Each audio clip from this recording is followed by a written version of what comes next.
अस्सलाम वालेकुम स्टूडेंट्स। ये मेर सम 6 to 8 जिसमें हम सेट कर रहे हैं। ये कल मैंने ये आपको सिखा दिया था, इसकी बेसिक्स सिखा दी थी, सेट क्या है और फॉर्म्स ऑफ सेट मैंने कल आपको सिखाए थे। तो आज जो हम शुरू करेंगे वो नेम्स ऑफ सेट होगा। तो उम्मीद है कि कल ये लेक्चर आपको पसंद आया होगा। इसको अच्छे तरीके से समझ लिए, ये बार बार देखिए ताकि ये चीज़ें आपके जहन में बैठ जाएं। तो आज इस टॉपिक का हम दूसरा लेक्चर जो है वो कर रहे हैं। इसके बाद एक और लेक्चर इसका आएगा, उसके बाद ये बेसिक जो है सेट्स के वो ख़त्म हो जाएंगे। उसके बाद हम हर क्लास की यानी 6, 7 और 8 का अलग अलग यूनिट हम लेंगे, फिर अलग अलग उसको एक्सरसाइज ही करेंगे। तो ये कुछ बेसिक चीज़ें हैं जो मुश्तरक हैं तीनों क्लास में, 6, 7 और 8 में। तो वो मैं एक ही लेक्चर में हल करके आपके सामने पेश कर रहा हूँ। तो आज इसका दूसरा लेक्चर है, इसके बाद एक और लेक्चर होगा, उसके बाद ये टॉपिक ख़त्म हो जाएगा तो हम एक्सरसाइज को हम कवर करेंगे। तो आज जो होगा वो होगा names of set. Some important names of set कौन से होते हैं? नेम्स ऑफ सेट, तो उसकी मैं थोड़ी सी वजाहत कर देता हूँ कि कौन कौन से जो है वो नेम होते हैं ताकि आपको अच्छे तरीके से समझ में आ सके। तो पहला जो है वो करते हैं, पहला है सबसेट। एक होता है सबसेट। अच्छा, सबसेट क्या होता है? मातहत सेट इसे कहते हैं। यानी मिसाल के तौर पर अगर हम यहाँ ए इज इक्वल टू लिखें 1, 2 और b इज इक्वल टू लिखें 1, 2, 3 या 4 लिख दें मिसाल के तौर पर, तो ये a क्या होगा? a होगा b का मातहत सेट होगा। किसका मातहत सेट का होता है? तो ये मातहत सेट की जो निशानी होती है वो ये होती है, और यहाँ पे नीचे ये लिख देंगे, ये C की तरह बना के और यहाँ नीचे माइनस दे दें, तो ये हो जाएगा मातहत सेट यानी सबसेट हो जाएगा। तो A सबसेट है, किसका है? B का सबसेट है। यानी एनी मेंबर ऑफ A, वो भी मेंबर हो, किसका मेंबर हो? B का मेंबर हो, तो ये भी इसका क्या हो जाएगा? मातहत सेट हो जाएगा। अगर यहाँ पे हम A इज इक्वल टू 1 लिखते तो ये 1 खाली 1, 2 ना लिखते, खाली 1 लिखते तो 1 भी इसका मेंबर होता। अगर यहाँ हम लिखते ये 2 तो 2 भी इसका मेंबर होता। तो यहाँ अगर लिखते 1, 2, 3 तो वो भी इसका मेंबर होता। और यहाँ अगर लिखते 1, 2, 3, 4 तो वो भी A भी इसका मातहत सेट होता, क्योंकि हर सेट दूसरे सेट का मातहत सेट होता है। तो ये हो गया इसका सबसेट। अच्छा, दूसरा ये देखें, इसका फार्मूला जो बनता है वो इस तरह बनता है 2 पावर 3। अब यहाँ कितने मेंबर्स हैं? यहाँ मेंबर्स हैं 4, तो इसको मैं 4 हटा देता हूँ ताकि आपके लिए आसानी हो जाए। तो ये इसको 3 कर देते हैं, ठीक है। तो ये हो गया 3, तो ये 2 3 टाइम्स मल्टीप्लाई है, तो ये हो जाएगा, कितना हो जाएगा? 8 हो जाएगा। तो हमने इसके 8 जो है वो बनाने हैं, कितने? इसके सबसेट बनाने हैं, क्योंकि जितने मेंबर होंगे वो तादाद 2 के ऊपर रख दें। यानी ये 1, 2, 3 है तो 3 ऊपर रख दें 2 के, जितनी तादाद बने तो इसके कितने मातहत सेट बनेंगे, यानी B सेट के कितने मातहत सेट बनेंगे? 8 जो हैं वो सबसेट बनेंगे। किस तरह बनेंगे? पहला देखें, पहला तो ये नल सेट होता है, इसे हम नल सेट कहते हैं।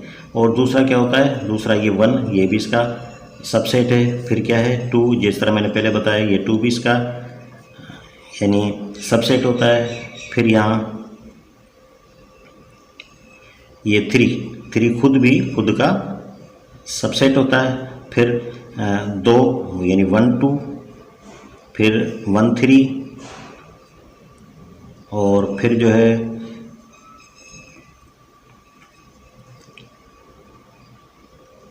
2, 3,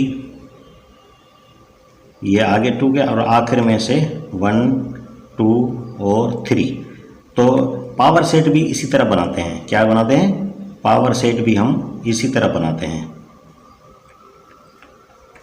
पावर सेट भी हम इसी तरह बनाते हैं। तो पावर सेट आगे मैं नहीं सिखाऊंगा, उसमें भी जितने मेंबर्स हों ये 2 के ऊपर जो है पावर लगाए जाएंगे, जितने बनेंगे तो ये सारे बन जाएंगे, तो ये सारे इसे पावर सेट कहते हैं। तो ये हो गया सबसेट।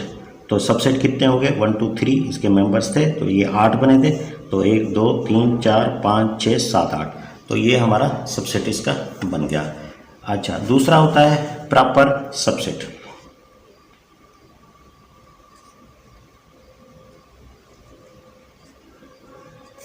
प्रॉपर सबसेट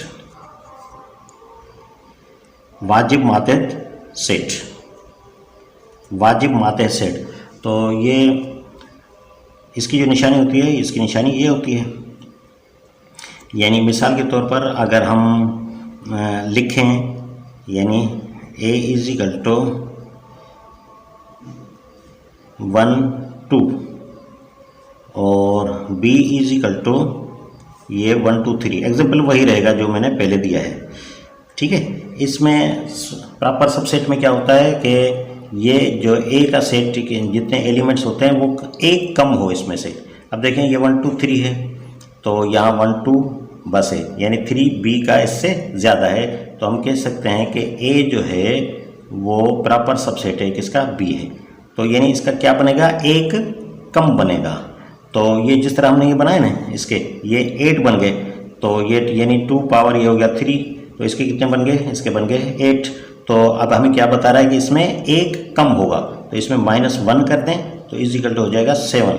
तो प्रॉपर सबसेट के कितने बनेंगे, प्रॉपर सबसेट कितने बनेंगे किसी सेट के, तो वो 7 बनेंगे इसके, यानी 1 2 3 के 7, यानी एक कम कर दें मातेहत सेट से, तो ये प्रॉपर सबसेट हो जाएगा।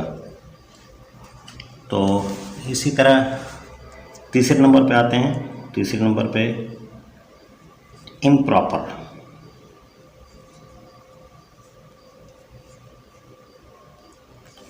सबसेट, गैर वाजिब मातेहत सेट कहा जाता है इसे, किसे, गैर वाजिब मातेहत सेट यानी इम्प्रॉपर सबसेट कहा जाता है। इसकी निशानी वही होती है जो सबसेट की निशानी होती है, यानी ये जो सबसेट की निशानी होती है वही इसकी निशानी होती है। तो ये इसकी डेफिनेशन भी तकरीबन वही बनती है जो सबसेट की निशानी बनती है, क्योंकि हर रुकन दूसरे रुकन के क्या होता है, इम्प्रॉपर सबसेट होता है। यानी मिसाल के तौर पर एक 1 अगर करते हैं तो 1 2 3, ठीक है, ये हो गया 1 2 3, और ये बी हो गया, बी भी हो गया 1 2 3, ये 1 2 3 है, तो ये भी हो गया 1 2 3। तो जितने मेंबर्स उसके होंगे वही मेंबर्स जो हैं वो उसके होंगे। तो यहाँ 2 पावर अगर 3 लगा जाए तो ये हो जाएगा यानी 8। तो यहाँ पर टोटल जो है इसके इम्प्रॉपर सबसेट कितने होंगे इसके, तो ये 1 2 3 हो गया, बी भी हो गया 1 2 3। तो हम कह सकते हैं कि ए और बी क्या है, आपस में इम्प्रॉपर सबसेट हैं, क्योंकि ये यहाँ भी 1 2 3 है और यहाँ भी 1 2 3 है, तो ये एक दूसरे का इम्प्रॉपर सबसेट होगा। कोई मेंबर दूसरे से ज़्यादा नहीं होगा, इसे कहा जाता है इम्प्रॉपर सबसेट।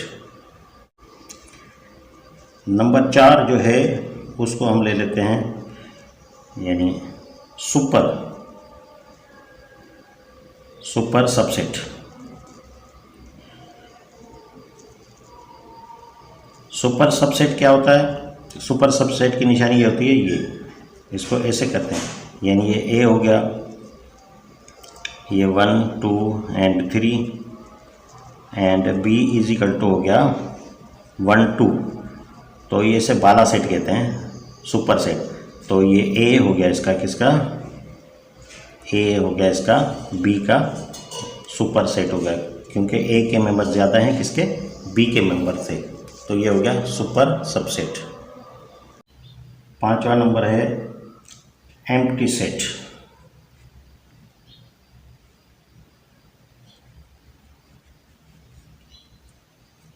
जिसे नल सेट भी कहा जाता है।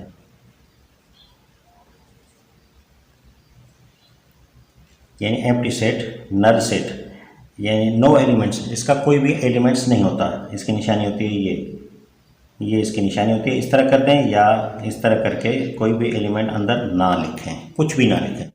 6ठे नंबर पे लेंगे हम सिंगलटन सेट।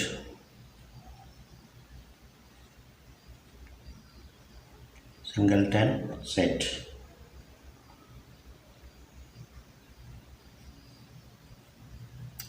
सिंगल सेट क्या होता है, इसमें ओनली वन एलिमेंट होता है, यानी मिसाल के तौर पर एस इज इक्वल टू ये 2, यानी वन एलिमेंट होता है, इसे सिंगलटन सेट कहा जाता है। नंबर 7 पे आ जाएं,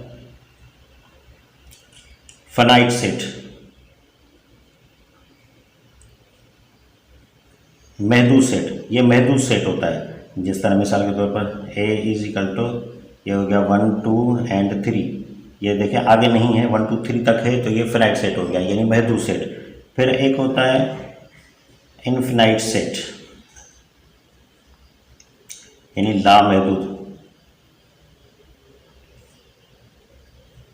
लामहदूद सेट, जो ख़त्म ना हो। तो ए इज इक्वल टू ये 1 2 एंड 3 और ये डैश डैश डैश, तो ये होता है इनफिनाइट सेट, इसे कहा जाता है।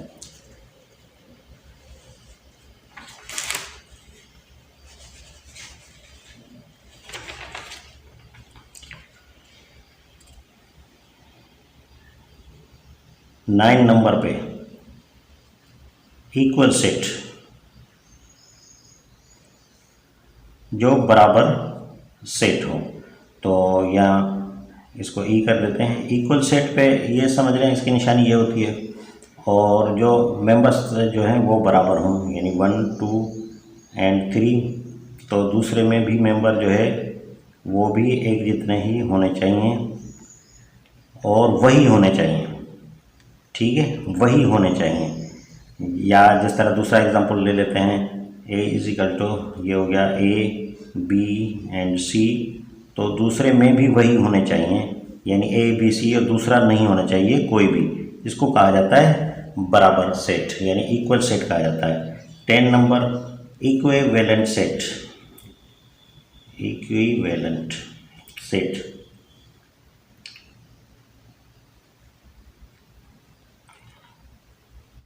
इक्विवेलेंट सेट उसे कहा जाता है कि जिसके, इसको भी ई कर देते हैं, मिसाल के तौर पर देख लीजिए 1 2 3 4, ये हो गया 5, ये 5 मेंबर्स हो गए, तो दूसरे जो है ना वो चेंज होने चाहिए। यानी मिसाल के तौर पर एफ इज इक्वल टू यहाँ पर हम कर दें, भले ये मेंबर्स जो हैं वो चेंज हों, HEARNT। देखिए यहाँ भी 5 मेंबर्स हैं और यहाँ भी 5 मेंबर्स हैं, तो ऊपर अगर कर देते हैं तो ऊपर ये हो जाता है E is equal to f, तो यहाँ भी इसकी निशानी होती है, यहाँ लिख लेते हैं E, तो इसकी निशानी होती है ये इस तरह, तो ये हो जाएगा एफ, ये हो जाएगा हमारा इक्विवेलेंट सेट। 11 नंबर पे पावर सेट मैंने आपको सिखा दिया, बस यही थे जो मैंने आज हम आपको सिखाया। उम्मीद है इसको अच्छे तरीके से समझें तो एक्सरसाइज जो हैं वो आपके लिए आसान हो जाएंगे। यहाँ ज़्यादातर 8वीं का था, यानी आधा तकरीबन उसका था, किसका, 6 7 क्लास का था, तो लेकिन आप तीनों समझ जाएंगे 6 7 8 वाले, तो ये सेट समझने में आपको बहुत मदद देगा, आसानी होगी। और तो नेक्स्ट लेक्चर तक के लिए मुझे इजाज़त दीजिए। अल्लाह हाफिज़।